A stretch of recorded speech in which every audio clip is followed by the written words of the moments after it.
So what that means to me is the 144,000 were getting born again minds.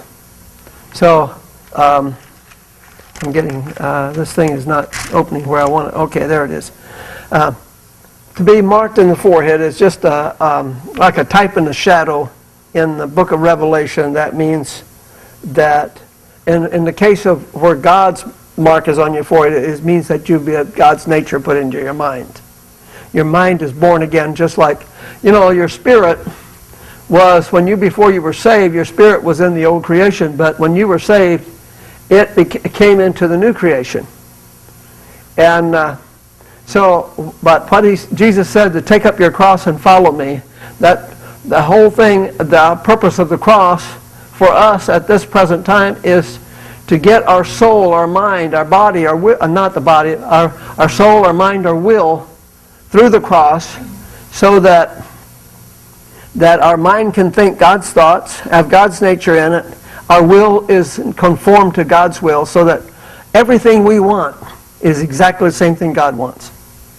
So so that is kind of what the 144,000, what was happening in chapter 7 of the book of Revelation, where it talked about like kind of in a symbolic form of where an angel was coming and putting a mark on the foreheads of people, but it's what it was really talking about. But I want to go into, first of all, tonight I want to go into Revelation chapter 11, and we'll do quite a bit out of Revelation chapter 11 tonight. Now, the things that I'm talking to you tonight about, much of it I've written in this book.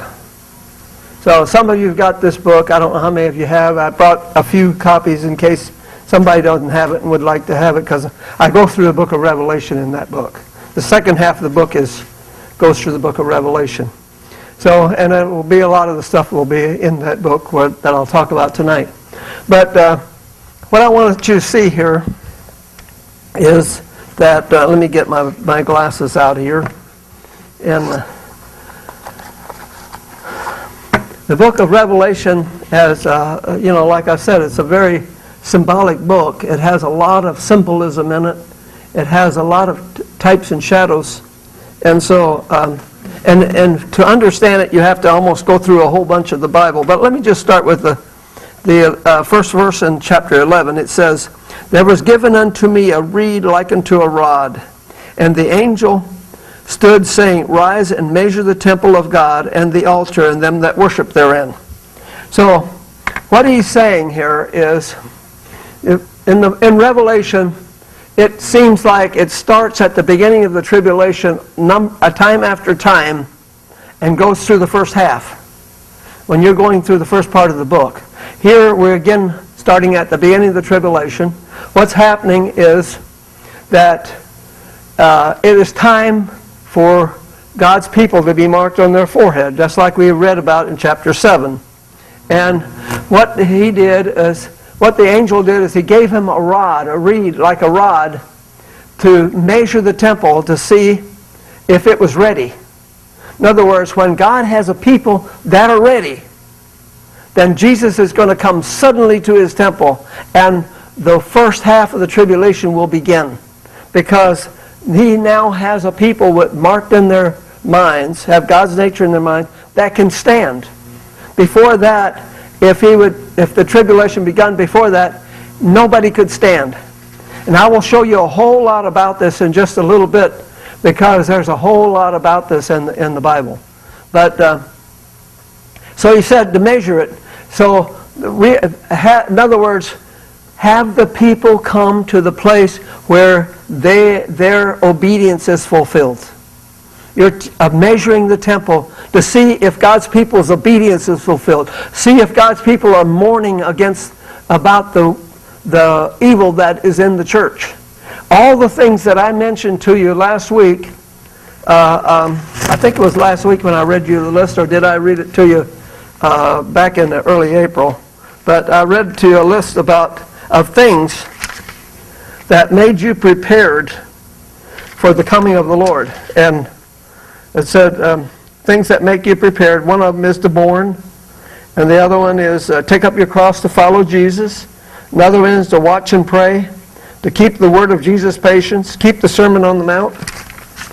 And these are things that the Bible mentions that make you prepared for that day. So what he's doing now, he's measuring. I don't have a pattern of the temple. I don't know how to do that, but because it was very complicated. So what I did, instead of putting the temple up here, I put the tabernacle up here.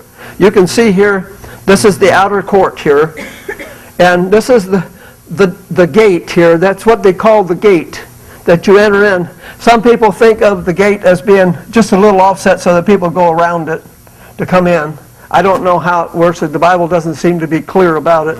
But you got the altar of sacrifice and the laver, and there's just kind of rough representation. Then you have the holy place where the golden candlestick is, where the table of showbread is, where the altar of incense is at. And then you have the Holy of Holies where the Ark of the Covenant is at. And so what he is doing is he's going to measure this part, and we're going to say the tabernacle because I don't know how to draw you out the temple, okay? But it is, he does say here, actually the temple. So let's go ahead and read read verse 2. It says, "But the court which is without the temple cast out, and measure it not." This is the court that is outside the tabernacle. Everything in this part of the court is all lit up by the sun. There's no roof on it. But as soon as you come into the holy place and the Holy of Holies, the holy place was lit up by the candlestick because it has a roof on it. And it has a number of coverings on the roof of ram skins dyed red and badger skins and stuff like that. And then you got the Holy of Holies, and the only thing that lit it was the Shekinah glory of God. Now the veil went the whole distance across, whereas the door just went part of the distance. And there I'd kind of offset it just to kind of give you a picture. I don't really know exactly how that was all set up. But here he says he's going to measure this part here. But everything that's in this part here is going to cast out. Now, the King James says he leave out, but if you look at the interpretation of the word, it really means cast out. And so what I want to do is I want to show you a little bit of here. Let's finish reading this verse 2 first. He said, "Cast it out and measure it not, for it is given to the Gentiles or to the nations. And the holy city shall they tread underfoot 40 and 2 months." In other words, 3.5 years. Now, what I did right here is I showed you a timeline. This is the time when Jesus established the church that we call the church today. And it's the time before the tribulation. It so far has been about 2,000 years. I call it pre-tribulation because it's the time for us to prepare for the tribulation. And then you have 3.5 years of the tribulation, that 3.5 days in the middle of the tribulation, and then 3.5 more years of the tribulation, then the 1,000 years. And so what he's doing is he is checking to make sure this can stand in the tribulation. Because we have to do all that we can to stand. Paul said, "Put on the whole armor of God and do all to stand in the evil day." I'm just kind of paraphrasing it, mixing it up. But that's what he's meaning. This is the evil day, when the evil day comes. And there's a lot of scripture I could go into. I know we won't have time to. But I just wanted to show you that part real quick. It says it's going to be trodden underfoot for 40 and 2 months. Which means this is God's people going to be trodden underfoot for 42 months. Now, you remember the verse in Matthew 5:13, where Jesus said, "If the salt has lost its savor," he says, "it is good for nothing but to be cast out and trodden underfoot of men." So, this here is people that are living under the law or living on earthly, because they have the light of the earth. They were living under earthly things. So that is the people that are on this side, in the left-hand side here, the old creation. And they were living under the light of the natural sun. Everything to them was just natural earthly things. Okay? And the people that enter in here then begin to get their light from the golden candlestick. In other words, God is beginning to light things up for them. And the real light is in the holiest of all, where the kind of glory cloud is. You cannot see with your eyes. It is a light that you receive through your spirit. And so, but those that are living in the natural realm, he says he's going to cast out, and they're going to be trodden underfoot. And these are God's people, because it says it's the temple. It's the outer court of the temple. So it's got to be God's people. It's the same people that have been building have been doing their works with wood, hay, and stubble, and building their house with wood, hay, and stubble instead of building with gold, silver, precious stones. If those that are building with gold, silver, precious stones are actually living in the holy place, or even walking in the holy of holies, even where Jesus is coming from. It is the new creation. You understand is it getting clear what I'm saying? Okay? So, what he's saying here is they're going to be cast out. And I'm not going to get into the power of the two witnesses right now. Well, let's just read. I want to go into not Matthew, but I want to go into Isaiah chapter 51, and I want to read you some scripture there.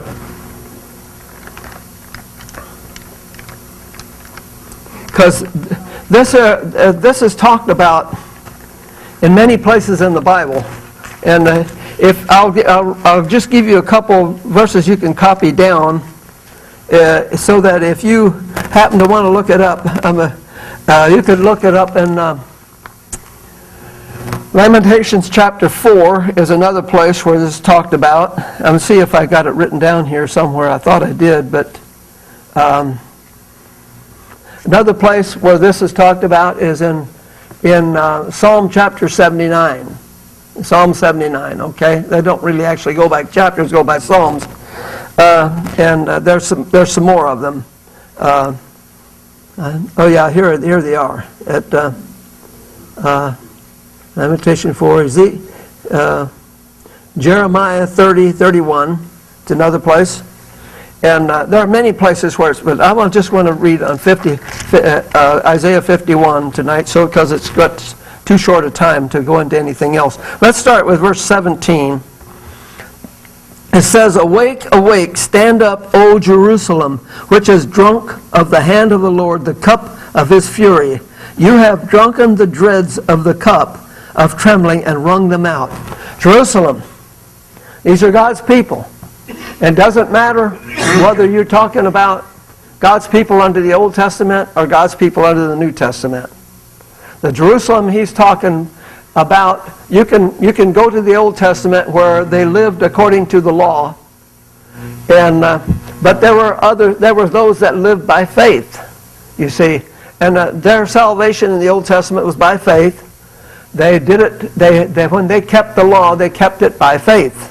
So if they lived as close to the Lord as they could, they were accounted as though they were living in the holy place.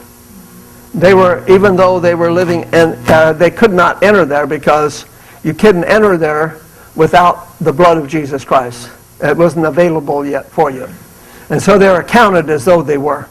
But those that just lived their own ordinary life and paid little attention to spiritual things, they kind of all enamored with earthly things, whether in the Old Testament or whether in the New Testament. And you can see that all through the New Testament as well as the Old Testament, that this is the case. Okay? I've been showing it to you actually for the last couple of messages that I preached, that it's both in the New and the Old Testament. And so he says that Jerusalem has drunk the dregs. That's when this tribulation begins. They tend to call the first half the tribulation, and the second half the great tribulation, because that's where God's wrath is poured to the fullest. Now, notice here what he says about them. He says, you have drunk of the hand of the Lord, the cup of his fury. You have drunken the dregs of the cup of his trembling and wrung them out. There is none to guide her among all the sons whom she has brought forth, neither is there any that taketh her by the hand, all the sons that she has brought up. These two things have come upon you. It shall be sorry. Who shall be sorry for you? Desolation and destruction and famine and the sword. By whom shall I comfort you? Your sons have fainted. They lie at the head of all the streets, as a wild bull in the net. They are full of the fury of the Lord and the rebuke of your God. Therefore hear now this, you afflicted and drunken, but not with wine. Thus says the Lord your God, the Lord your God that pleads the cause of his people. Behold, I have taken out of your hand the cup of trembling, even the dregs of the cup of fury. You shall no more drink it again. In other words, what's happening? They went through the first half of the tribulation. And now God is taking the cup of his fury away from them. Now, when you see the fury of the Lord, it sounds like as if God is just whipping them and all kinds of stuff like that. That's what it sounds like. But it is not what's happening. What's happening is God is withdrawing his hand of keeping the evil inside of you from going out of control. That's all it is. It's like he's pouring out his fury, but his fury really is withdrawing his hand. It's not really him beating you up. He's not that kind of God. All he's did is he kept you from this for 6,000 years since Adam had sinned. God has kept people from going out of control, whether they were Christians, whether they were Israelites, whether they were people of the world. He kept them from going completely out of control. We see times when it looks almost like it went out of control, like Hitler killed 6 million Jews, and many others, with the war, and Stalin and Mussolini and many of these people. And you also see times when you see people that are what they call them serial killers, and that have killed so many people. But believe me, that is not going to be like it is in the tribulation. When that tribulation comes, it's going to be far, far worse than that. It's going to be terrible, terrible, terrible time. And when it gets to the great tribulation, which is going to pour out in the world, it is a time so great that unless he cuts the time short, there will be no flesh left over, no flesh saved. So it's going to be that evil a time. But here they have come through the tribulation, and he says, you're never going to drink that again. He says, but I will put into the hand of them that afflict you, which have said to your soul, bow down that we may go over. For you have laid your body as the ground and as a street for them that went over. Jerusalem was trodden underfoot for 42 months. And so what's happening? He's called his two witnesses. And let me just finish this up. I want to read about 3 more verses in chapter 52, and then I'll go back to Revelation. Awake, awake, put on your strength, O Zion. Put on your beautiful garments, O Jerusalem, the holy city. For from henceforth there shall no more come unto you the uncircumcised and the unclean. Shake yourself from the dust. Arise, sit down, O Jerusalem. Loose yourself from the bands of your neck, O captive daughter of Zion. For thus saith the Lord, you have sold yourself for nothing, and ye shall be redeemed without money. So let's go back to Revelation chapter 11 again. What I want you to see there is that you remember the stone cut out of the mountain without hands. It was cut out of the mountain of God's people, but it was just a small people. It was a small people. It was part of God's people that were cut out of that. That stone was cut out, but the rest of God's people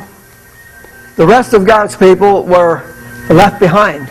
They were just a mountain there. But after the nations have been destroyed, what's going to happen is that it's going to become like a mountain that fills the whole earth. In other words, what's going to happen is all the people that you see in the old creation, you see in the outer court, is now going to become like a mountain that fills the whole earth. They're going to be righteous people. Jerusalem is going to be righteous. He's not talking about Zion. This would be Zion here, but that would be Jerusalem. Zion is the highest place in Jerusalem, okay? And so it's the people that live the closest to the Lord. So what I want you to see is that there is going to come that time when the church, the part of the church that has been tied up with the world, is going to suffer for 3.5 years. Going to be trodden underfoot of the Gentiles for 3.5 years. And then he says he's given his power unto his 2 witnesses, and they shall prophesy 1,960 days, which is approximately the same as 42 months. Okay? But for some reason he's calling it days here, and there he's calling it, it may not be exactly the same period of time, maybe just a slight difference. These are the 2 olive trees and the 2 candlesticks standing before the Lord, the God of the earth. If you want to read about the 2 olive trees and the candlesticks, you can go to Zechariah chapter 4 and read about it if you want to. But just copy it down for now and look at it later. But he says, if any man will hurt them, fire proceeds out of their mouth and devours their enemies. And if any man will hurt them, he must in this manner be killed. Well, this is the way Jesus lived when he was on the earth. You see, the Pharisees and the Sadducees were always trying to find a way to kill him.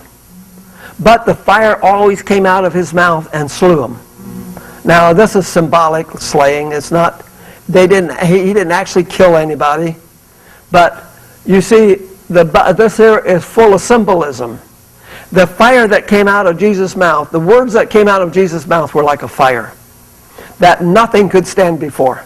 And the people that have entered into the holy place and into the Holy of Holies, it's like, well, they will be in the holy place, because the Holy of Holies is after you get your glorified bodies. These here 2 witnesses, it says they were clothed with sackcloth. That means they did not yet have their glorified bodies. They had their minds renewed. They had God's nature in their minds, but they did not yet have their glorified bodies. So they were like clothed in sackcloth. Their bodies were still bodies of clay, just like everybody else. But they were in the holy place, and therefore they were walking like Jesus did when he was on the earth. And if anybody would try to hurt them, the fire would come out of the mouth and slay their enemies. It was not actually a physical death. What's happening is Jesus slew the evil spirits that were working behind the Pharisees and the Sadducees. When he did that, what he did is he destroyed the work of Satan. That's what he was doing when he argued with the Pharisees and Sadducees. And this is what these people were doing. And he says, and these have power to shut up the heaven that it rain not in their days and of their prophecies, and they have power over the waters, turn them to blood, smite the earth and all plagues as often as they will. And when they are finished with their testimony, the beast that ascends out of the bottomless pit shall make war against them and overcome them and kill them. So all these here miracles that they're performing, they're all, God will tell us eventually what all this stuff means. We don't know exactly what all it means. We know that we are not fighting flesh and blood. We know that we're fighting principalities and powers and the rulers of the darkness of this world. And that we will be, it will be like 2 witnesses, and I'll get to that in just a minute. But they will have the power of God operating in them just like Jesus had the power of God operating in him. Okay? And he says, and that beast that comes out of the bottomless pit, it's the same beast that killed Jesus. When Jesus surrendered himself to the cross to die, it was the beast that came out of the bottomless pit, the same beast that he's talking about here. So what he does is he works through people. These beasts work through people. And so let's just go on a little bit here. And it says in verse 8, he says, their bodies shall lie in the street of the great city, which is spiritually called Sodom and Egypt, where also our Lord was crucified. Now, Jesus was one person. And so, for him, it happened externally, like you can see, like he died on the cross just outside the city of Jerusalem. And if you read in the book of Hebrews, he says, he suffered our reproach. And then it says also, let us go out and suffer his reproach.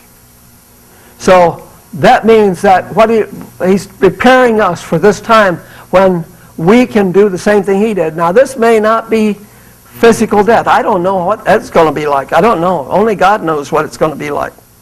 But it is the same thing that Jesus went, where what's going to happen is for God to judge the world.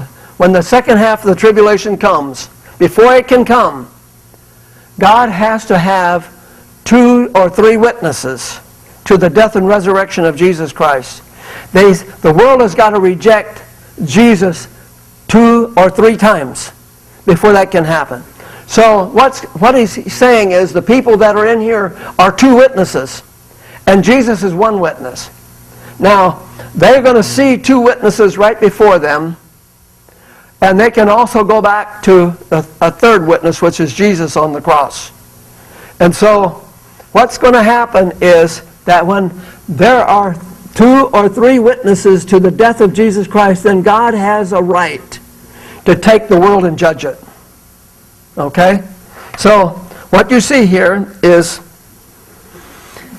2 witnesses, and it says their dead bodies are going to be in the streets for 3.5 days, and nobody's not going to suffer them in the graves. And they that dwell upon the earth.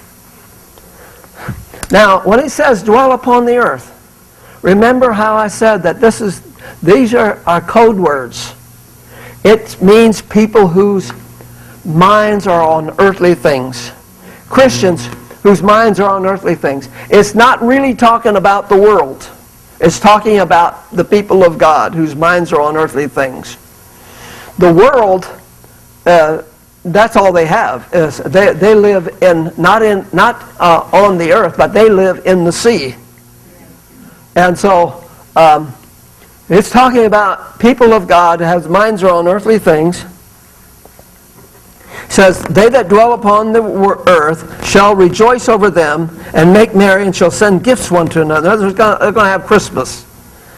And because these 2 witnesses that tormented them that dwell on the earth, after 3.5 days, the Spirit of life from God entered into them, and they stood upon their feet, and great fear fell upon them which saw them. And they heard a voice from heaven saying, come up hither. And they ascended into heaven in a cloud before their enemies. Now, what I want you to see is these are many people. These aren't just 2 people.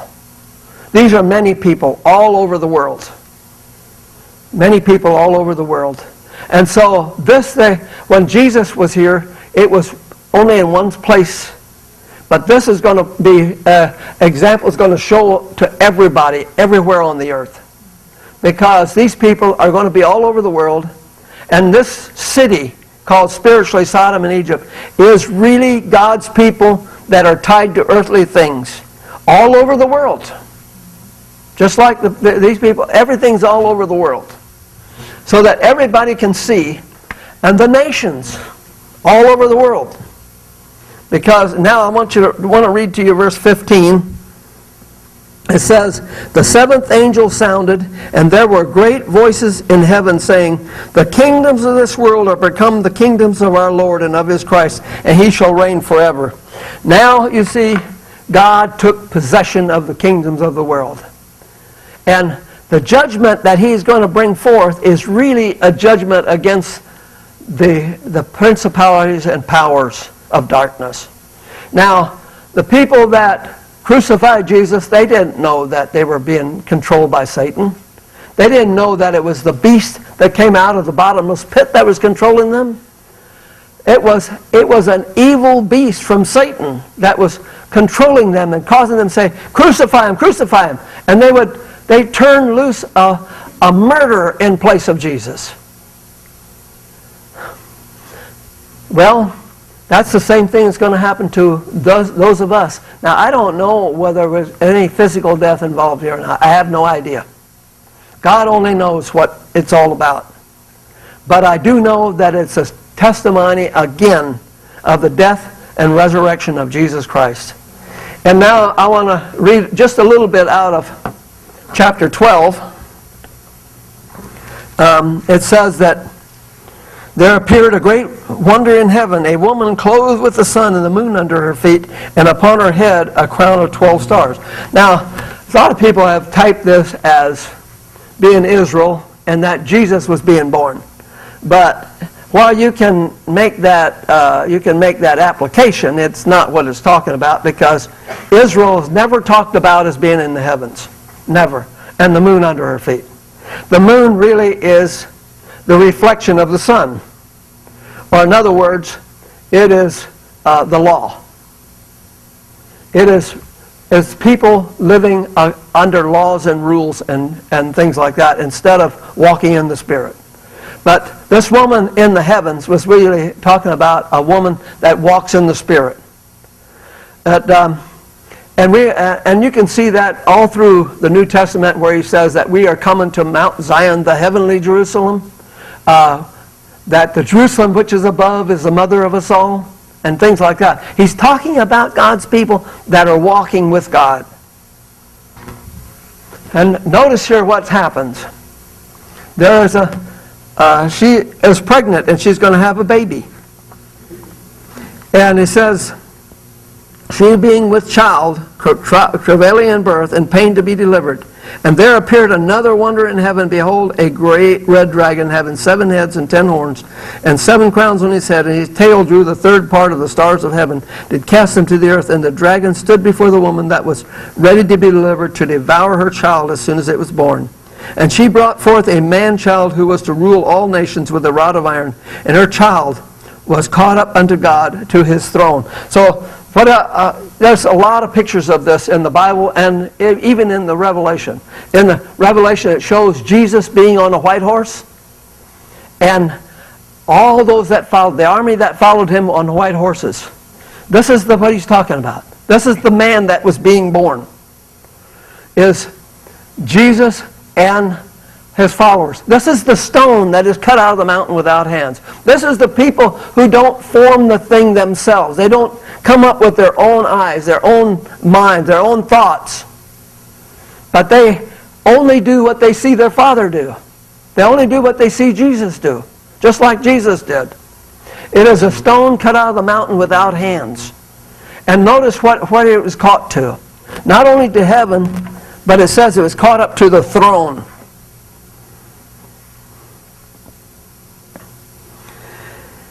Caught up to God, to the throne. I want to go on. I want to go on to the book of. I want to go on to the book to Revelation chapter 14. I want to get into that for a moment. And I'm not trying to explain every little detail about this. I don't know the details, to be honest with you. I only can know what God reveals to me. And so, what I want to show to you in chapter 14, it says, I looked, and lo, a lamb stood on Mount Zion, with him 144,000, having the Father's name written in their foreheads. Now, these are the same people that we see in chapter 7, who have God's mark put upon their foreheads. Here it says God's name is written in their foreheads. There's a difference here, though. These people here have their glorified bodies already. And I'll show you later why that they have their glorified bodies. But they are following the Lamb wherever he goes. So he looked up there, and this is Mount Zion. I told you that Jerusalem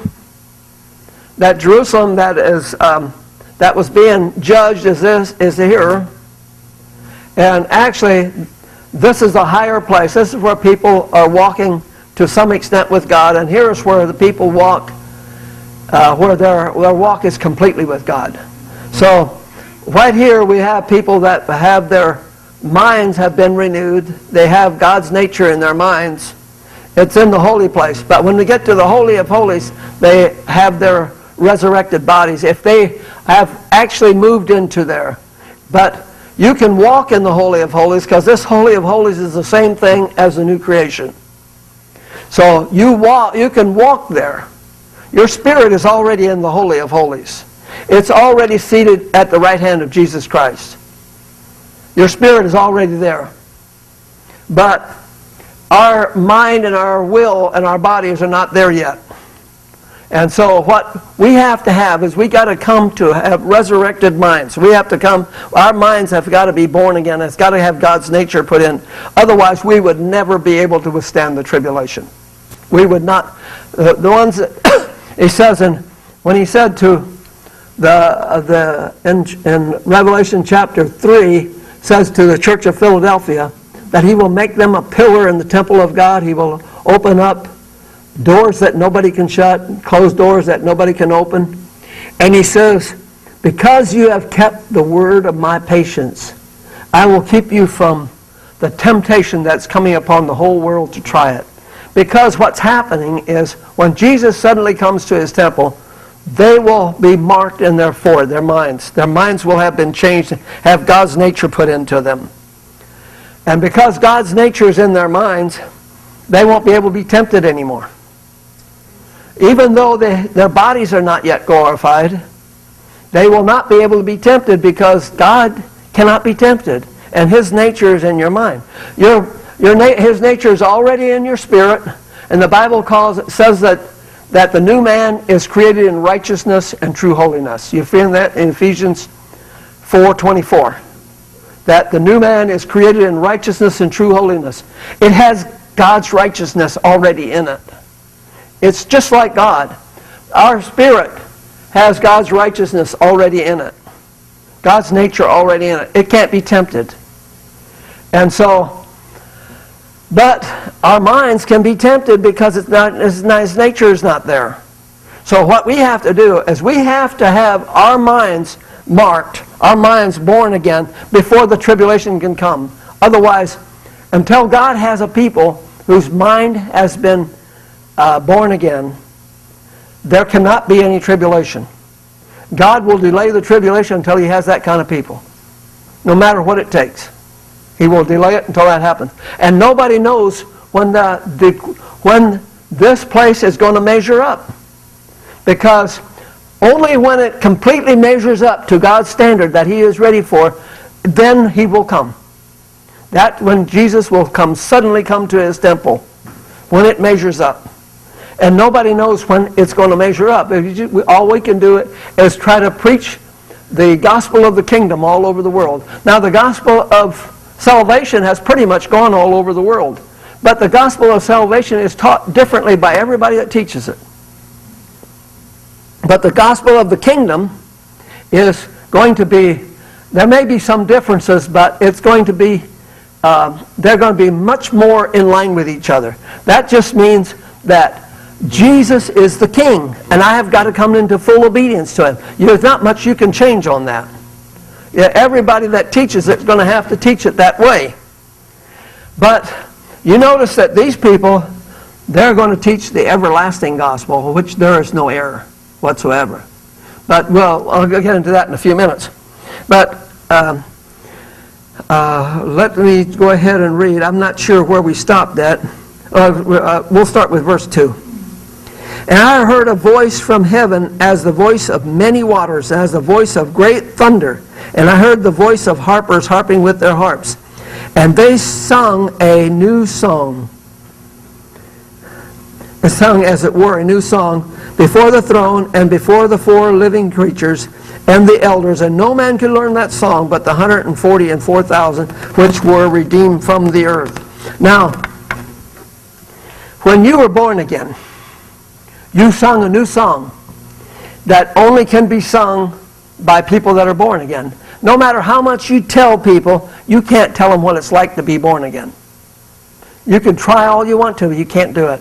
Until they surrender to God and are born again, they cannot sing that song. They don't know it. And these people have got their glorified bodies. They have their resurrected bodies. So you cannot understand that what they're singing is, you will not understand that song until you have joined those people and have that same glorified bodies. So, and then verse 4, these are they which were not defiled with women, for they are virgins. These are they which follow the Lamb whithersoever he goes. These were redeemed from among men, being the firstfruits unto God and to the Lamb. And in their mouth was found no guile, for they were without fault before the throne. So what I want to show you is, I want to go back now into the book of, I want to go back, I don't think we'll open up, I'll talk about it.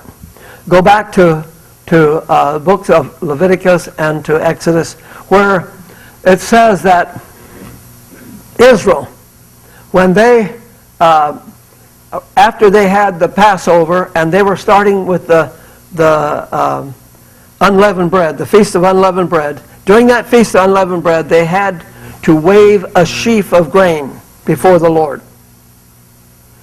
And that sheaf of grain represents Jesus Christ. If you look in 1 Corinthians 15:20, it says that Jesus Christ is become the first fruits of them that slept. In other words, the first person who died and came back and was resurrected with the glorified body. He was the first person who received his glorified body. But here, it's talking about these people, he says, these people are the first fruits of the redeemed from the earth. So, how can they be the first fruits of the redeemed from the earth and Jesus be the first fruits of them that slept? Well, Jesus was never a part of the earth. He never was redeemed from the earth. He was only the first fruits of them that slept. These people are the first fruits of the redeemed from the earth. That means nobody ever, up till this time, there was no resurrection for any human being on this earth except for Jesus to get their glorified bodies. These are the first people to get their glorified bodies. These are the people who have been surrendered to the Lord. They have their minds glorified. They have gone through the first half of the tribulation, and they've been slain by this same beast that slew Jesus. They were resurrected just like Jesus was resurrected. The order in which it was done may look a little different, but it's the same thing. It's a testimony to the death and resurrection of Jesus Christ. They were a full testimony to the death and resurrection of Jesus Christ. For 3.5 years, they walked without sin before God because they had minds that only had God's nature. And God's nature, God cannot sin. God cannot even be tempted to sin. So if you got God's nature in your mind, you're not going to sin. And here, these people here, it says that they not only had God's name written in their foreheads, but they were the first fruit of the redeemed from the earth. In other words, they were redeemed from among men. Because men that have died and were resurrected. Now, whether they actually had physically died or not, I don't know. Some of them probably physically died, some probably did not. Because some of them were just changed. Like it says in the book of, in 1 Corinthians 15, he says, we shall not all sleep, but we shall all be changed. So some of these probably had died and were resurrected. Some of them were changed. But they now had their glorified bodies as well as, so they were now saved spirit, soul, and body. The first fruit. So if they were the first fruit, you know that there was no resurrection of the saints before that. There was no rapture of the saints before they come, because these were the first people to have been redeemed from the earth. Okay? So let me read that to you. Keep that in your mind as I read this to you. I'm going to read. It says, they sang a new song. That's verse 3. before the throne and before the four living creatures and the elders, and no man could learn that song but the 144,000, which were redeemed from the earth. These are they which were not defiled with women, for they are virgins. These are they which follow the Lamb whithersoever he goes. These were redeemed from among men, being the first fruits unto God and to the Lamb. The first ones to be resurrected and with their new glorified bodies. So this is the first time. And I believe this is in the middle of the tribulation. This is the first time that a people were resurrected with their glorified bodies. And so they and it says that they were without fault. So this was complete resurrection. This was not just the mind, but the body as well. So when this happened, we'll go on now, and he says in verse 6, he said, I saw another angel fly in the midst of heaven, having the everlasting gospel to preach unto them that dwell on the earth, and to every nation, kindred, and tongue, and people. Okay. I said to you that the gospel of salvation has gone pretty much throughout the earth. There's probably a few little enclaves where it hasn't reached. But it pretty much went through the whole earth. But if you look at it, everybody that's preaching it is preaching it a little different. So you cannot judge the world on the basis of an imperfect gospel. You can get people saved, but you can't bring judgment to the world under that condition. Jesus said, this gospel of the kingdom must be preached into all the world, and then the end will come. And that is the gospel that I'm beginning to preach around the world, is the gospel of the kingdom. It is the gospel that says we must get our obedience fulfilled. The gospel of the kingdom just simply means that you have come completely surrendered to Jesus Christ, and he is now king over every part of your life. So Jesus said that's the first thing we should be seeking. Seek ye first the kingdom of God. And if we were seeking that, and then we were preaching that gospel, you see, and that gospel has to go all over the world before the end can come. And then when the first fruit have been resurrected with their glorified bodies, then another gospel is going to go forth, and this gospel is the everlasting gospel in which there is no error whatsoever. And when the gospel without error is preached to people, if there was a whole bunch of lost people here today, and you preach a gospel without error, if they rejected that error, then the judgment is ready to fall upon them immediately. You see? Because that is what God is going to judge the world on, a gospel without error. Not on the gospel that we preach. The gospel that we preach is for gathering people for his name. But the judgment is going to be based on the gospel without error. And look at here, it says, and it's saying with a loud voice, fear God and give glory to him, for the hour of his judgment is come, and worship him that made heaven and earth and the sea and the fountains of waters.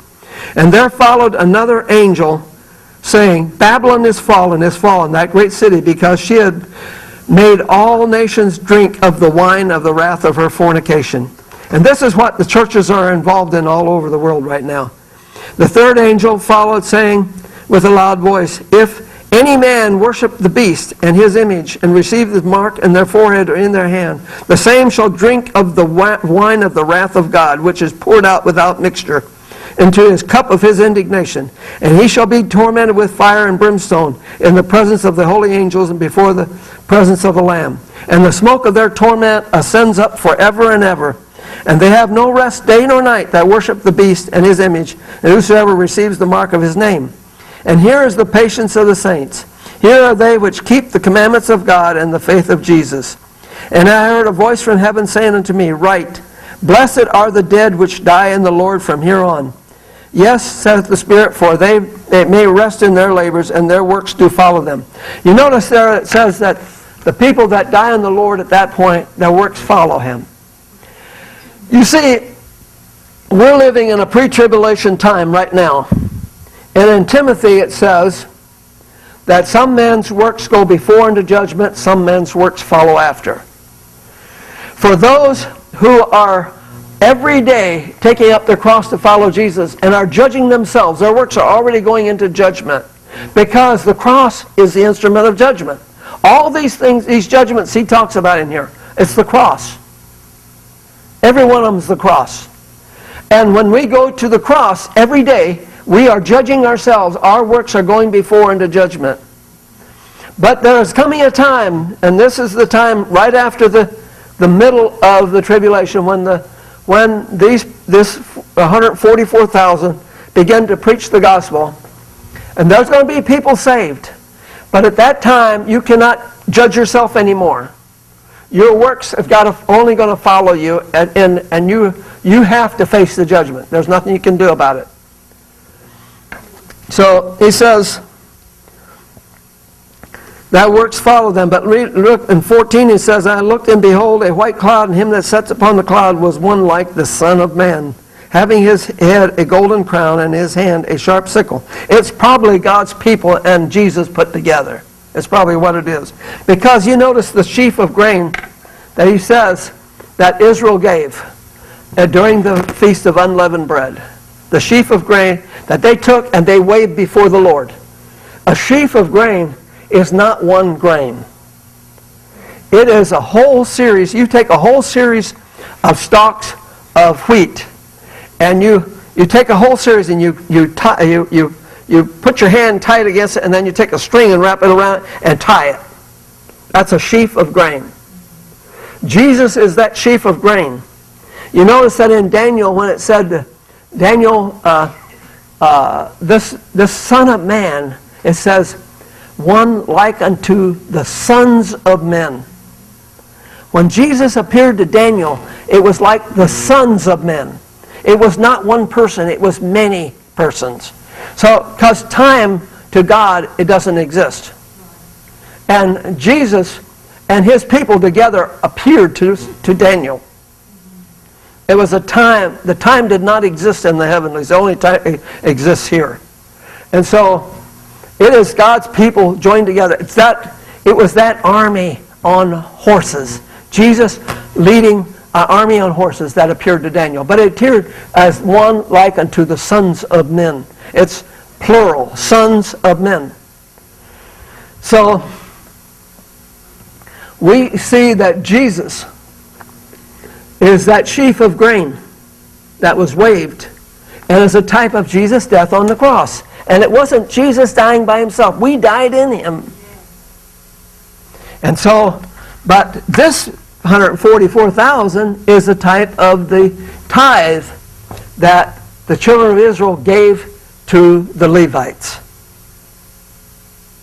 And then the Levites tithed again and gave it to the priests. So, it's the tithe. And so, you're going to see that this stone cut out is not very big. Will it be 10% of God's people? I don't know. It's just typed as 10% of God's people.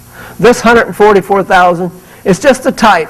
I don't know how many people are actually going to be in it. I don't know all the details of why this is done this way.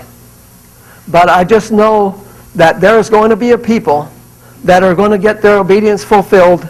And when Jesus comes suddenly to his temple, that is the time when they measure the temple to see if it measures up. And if it measures up, Jesus comes. And the tribulation will then begin. Those people will be changed. Their minds will now have God's nature. They will never again think an evil thought. And they will be changed. And they will be in the holy place, because they don't have their glorified bodies yet. But they're in the holy place. And they will be for 3.5 years, and then they die and are resurrected, and now they're in the Holy of Holies, where they will be forever. Their spirit, whole spirit, soul, and body was preserved in that order. First the spirit, then the soul, then the body. In that order. And if you notice here that he got the rest of it, he talks about two harvests, a harvest of grapes and a harvest of wheat. And it is when what's going to happen is, in this end time, there are many, many people that it's like, I don't know even, the symbolism is beyond me because we're not at this point understanding of these things. God shows us the things that we need to prepare for this time, but He will tell us more about these things when we do need them.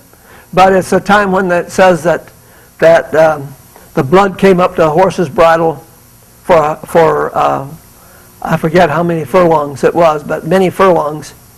And also a time when they harvested the wheat. There was 2 harvests here. And so what I wanted to show you is that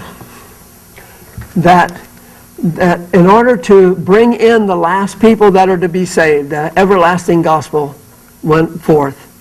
But not only that, but it gave them a time for every person to make a decision based upon a perfect understanding of the situation.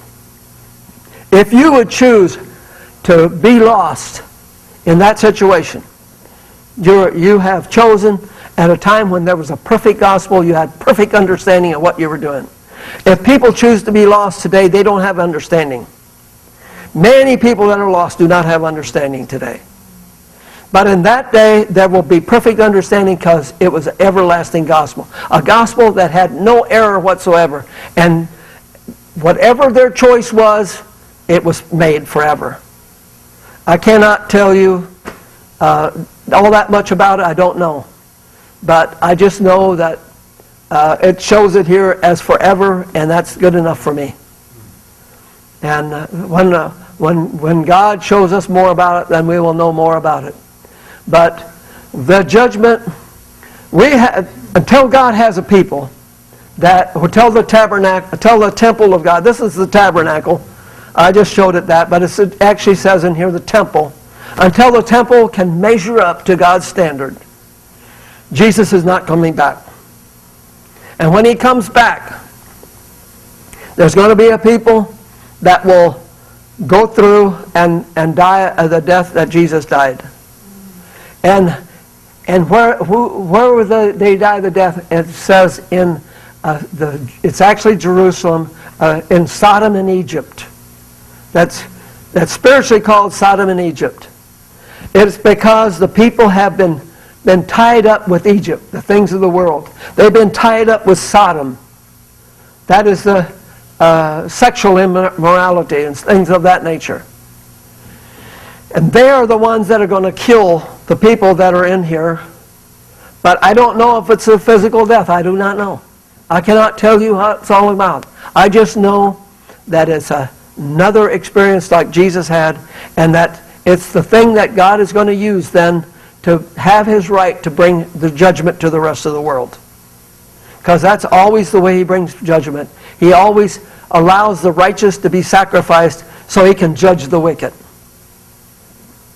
That is pretty much what I wanted to share with you tonight, and I hope that opened up some eyes to you. God has. I've never preached this message before.